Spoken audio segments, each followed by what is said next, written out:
Hello everyone, welcome back to another video. So हम लोग mister Nathan के weekly sales report task को automate बना रहे थे एंड लास्ट वीडियो में हमने ओनली डेटा फैच किया है उसकी कंपनी के डेटा वेयरहाउस से थ्रू HTTP रिक्वेस्ट। तो आज हम नेक्स्ट स्प्रेडशीट का नोट डालेंगे। तो यहाँ पे आप देख सकते हो ऑलरेडी मेरी स्क्रीन में मैंने वर्कफ्लो को ओपन करके रखा हुआ है।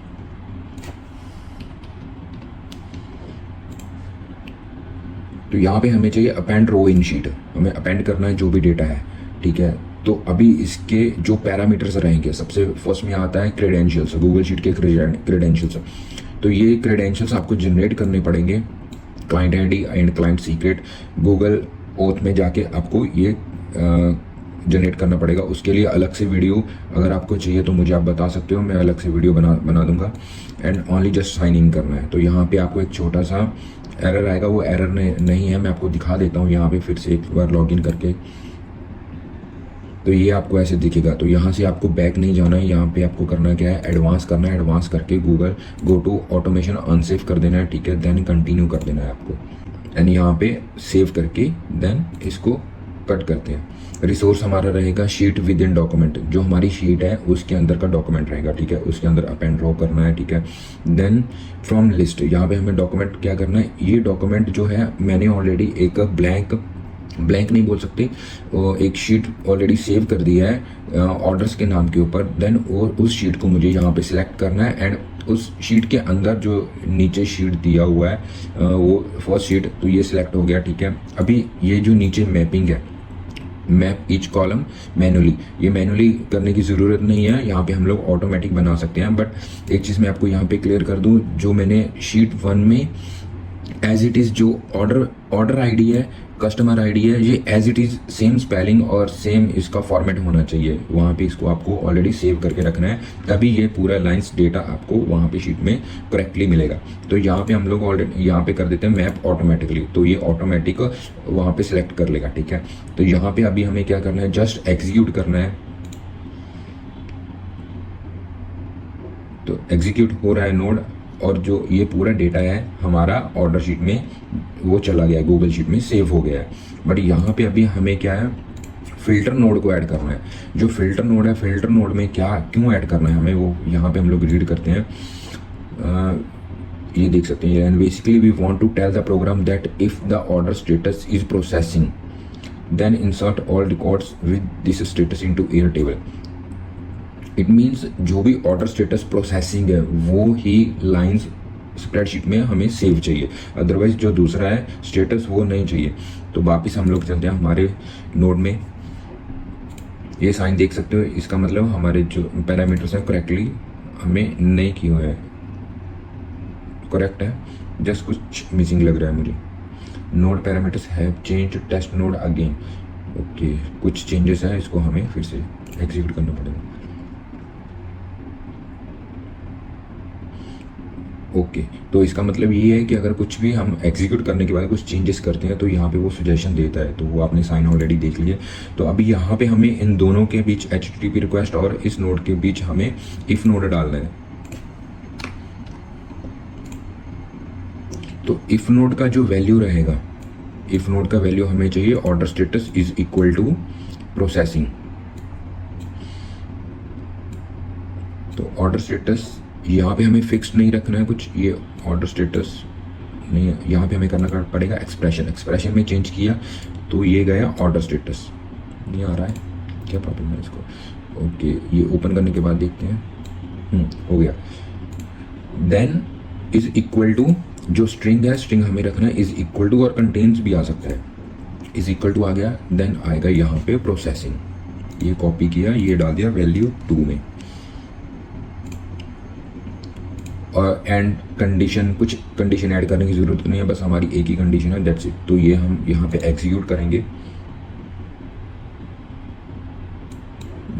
तो ये देख सकते हैं यहाँ पे हमारा डेटा जो ओनली प्रोसेसिंग का डेटा है वो हमें मिल गया है, ठीक है। ट्रू ब्रांच फॉल्स ब्रांच, जो ट्रू ब्रांच है जो हमारी कंडीशन को मैच कर रहा है वो यहाँ पे प्रोसेसिंग डेटा है, ओनली 14 फॉल्स ब्रांच है वो 6 बुकड है, तो दोनों अलग अलग आ गया है। इसको कैंसिल करेंगे। यहाँ पे देख सकते हो हमारा ट्रू ब्रांच में 14 लाइन्स जा रहा है। तो इसके लिए हमें यहाँ पे थोड़ा सा हम लोग चेंज करते हैं। ये जो शीट 1 है, तो शीट 1 में यहाँ पे चेंजेस क्यों कर रहा हूँ, क्योंकि शीट 1 में हमने पहले वो एग्जीक्यूट किया था, तो ये शीट 1 में प्रोसेसिंग एंड बुक्ड जो फुल डेटा 30 लाइन्स का वो ऐड है। अभी हम यहाँ पे मैंने नेक्स्ट एक शीट बना के रखा है, तो वो शीट में ये हम लोग डाल देंगे। ठीक है, मैप ऑटोमेटिकली जस्ट एग्जीक्यूट करना है, तो ये एग्जीक्यूट हो गया हमारा यहाँ पे। अभी आप देखना ओनली प्रोसेसिंग वाला डेटा हमें यहाँ पे मिलेगा। ठीक है, ओके, तो ये ओनली 14 आइटम्स इफ नोट से फिल्टर होके हमें ओनली 14 लाइन मिल गया जो भी हमें चाहिए। तो हाँ, ये तो हमारा वो चेंजेस का है, ये हमने ऑलरेडी डन कर दिया है। देन अभी हमने 2 नोट्स डाल दिया। इसके फिल्टर नोट के बाद हमें चेक करना है नेक्स्ट क्या करना है।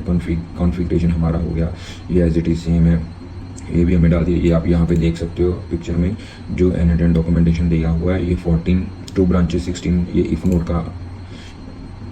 और उसके बाद अभी क्या मिस्टर नाथन अभी क्या बोल रहे हैं, this if node is success so useful for filtering data. Now I have all information about processing order. I actually only need the employee name and order ID. Employee name and order ID, but I guess I can keep all other fields just in case. तो ये बोलना क्या चाह रहा है कि उसको employee name and order ID चाहिए, only employee name and order ID। तो वो बोला मैं इन केस गैस मैं पूरा डेटा रख सकता हूँ। तो यहाँ पे हम लोग उसको एक्सप्लेन कर लें। Actually I would not recommend doing that. Inserting more data requires more computational power. The data transfer is slower and takes longer and takes up more storage resources in your table. In this particular case, 14 records and 5 fields might not seem like it do make a significant difference. But if your business grows to thousands of records and dozens of fields, things add up and even one extra column can affect performance. तो यहाँ पे हम उसको ये recommend कर रहे हैं कि जो करना चाह रहा है पूरा फुल रिकॉर्ड रखना चाह रहा है वो सही नहीं है। उससे जो कंप्यूटेशनल पावर है वो ज़्यादा यूज़ होगा, तो जिससे कि हमारा वर्क फ्लो स्लो हो सकता है, ज़्यादा टाइम ले सकता है, ऑल दैट थिंग्स। देन अभी हमारा जो नेक्स्ट स्टेप रहेगा, setting values for processing orders. Order process करने के लिए हमारा जो नेक्स्ट स्टेप रहेगा वो है, in this step the workflow you will learn how to select and set data before transferring to Airtable. तो यहाँ पे हमें एडिट फील्ड नोड डालना है। जो एडिट फील्ड नोड है उसमें हम लोग क्या करेंगे, after this setup your workflow should look like this. Setup workflow, तो यहाँ पे एक एडिट फील्ड भी आएगा। एडिट फील्ड में जो हमने लास्ट में रीड किया है, एडिट फील्ड में मिस्टर नतन को फिल्टर डेटा फिल्टर करना है only employee name and order ID of all processing orders. ठीक है, तो ये 3 कंडीशंस उसने लगा दी, 3 या 2 बोल सकते हो, एम्प्लॉय नेम, देन उसको order ID and processing orders. तो एडिट फील्ड में नोड सेट किया, ये तो नोड डालना तो प्रॉब्लम नहीं है। अभी इसकी जो कॉन्फ़िगरेशंस रहेंगी, कॉन्फ़िगरेशंस हम यहाँ पे रीड कर लेते हैं। Ensure mode is set to manual mapping, while you can use expression editor, filter lesson। तो सबसे पहले हम लोग order ID less order ID as the first field, drag employee name. नीचे पिक्चर दिया हुआ उससे क्लियर हो जाएगा हमें क्या क्या करना है। तो ये एडिट फील्ड के पैरामीटर्स हैं। पैरामीटर्स में मैनुअल मैपिंग, ऑर्डर आईडी यहाँ से, देन स्ट्रिंग ने। ओके, तो अभी यहाँ पे हम लोग हमारे वर्कफ्लो में जाते हैं, फिर से वही सेम सेंटर में से ऐड करेंगे एंड एडिट नोड, एडिट नहीं है सेट एडिट फील्ड। तो मैनुअल मैपिंग ही रखेंगे यहाँ पे और ड्रैग एंड ड्रॉप करना पड़ेगा। इसको हम लोग स्कीमा में लेके आ जाते हैं। स्कीमा में से हमें सबसे पहले चाहिए ऑर्डर आईडी। ऑर्डर आईडी ये नंबर्स है, हाँ ठीक हो गया, ये ऑर्डर आईडी क्या नंबर्स है। देन एम्प्लॉय नेम स्ट्रिंग्स है। एक बार हम लोग चेक कर लेते हैं पिक्चर के साथ एज इट इज़ है,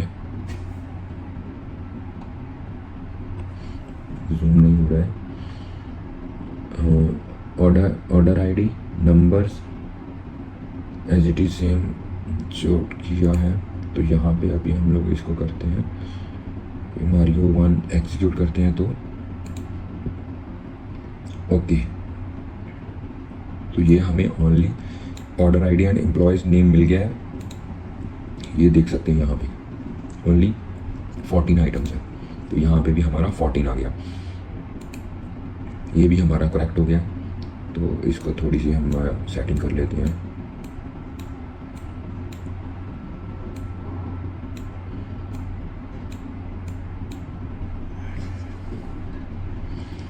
अगर अभी ये नोड हम सेलेक्ट करेंगे ओपन करके, इसको भी एग्जीक्यूट करके देखते हैं।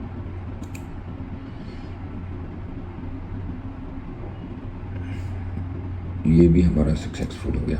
तो ये लीजिए, हमें ये हमारा डेटा जो एज पर द मिस्टर नाथन की रिक्वायरमेंट है, उसके रिक्वायरमेंट के अकॉर्डिंग हमें फुलफिल हो गई है।